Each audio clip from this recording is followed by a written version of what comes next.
यार जितने लोग वीडियो देख रहे हैं बता दें, आज हम बात करेंगे पवन सिंह जी के बारे में और खेसारी लाल यादव जी के बारे में। जी हाँ, दोनों का होली सॉन्ग आज ही रिलीज हुआ है। देखते हैं दोनों का सबसे ज़्यादा व्यूज किसका गया है। तो पहले पवन सिंह जी का बात करेंगे। पवन सिंह जी का 9 घंटा में 7 लाख व्यूज भी नहीं गया है। जी हाँ, नए फिल्म से रिलीज हुआ था ये सॉन्ग होली का। ये होली सॉन्ग का नाम है चोलिए में। ये पवन सिंह जी का सॉन्ग है। ये 8 घंटा में 7 लाख व्यूज ही गया है।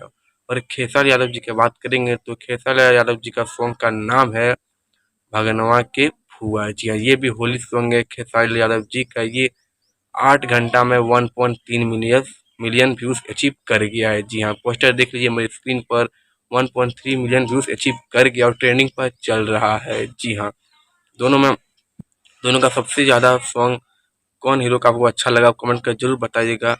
और पवन सिंह जी का गाना हो गया ये फ्लॉप, ये होली सॉन्ग, क्योंकि 7 लाख व्यूज भी नहीं गया है। और खेसारी यादव जी का 1.3 मिलियन व्यूज क्रॉस कर गया है। जी हाँ, आज का वीडियो इतना ही। मिलता है अगली वीडियो पर। तब तक आप हमारे चैनल पर नए हैं तो हमारे चैनल को सब्सक्राइब कर लीजिएगा। और आप किसका फैन है दोनों में आप कमेंट कर जरूर बताइएगा। तब तक थैंक यू।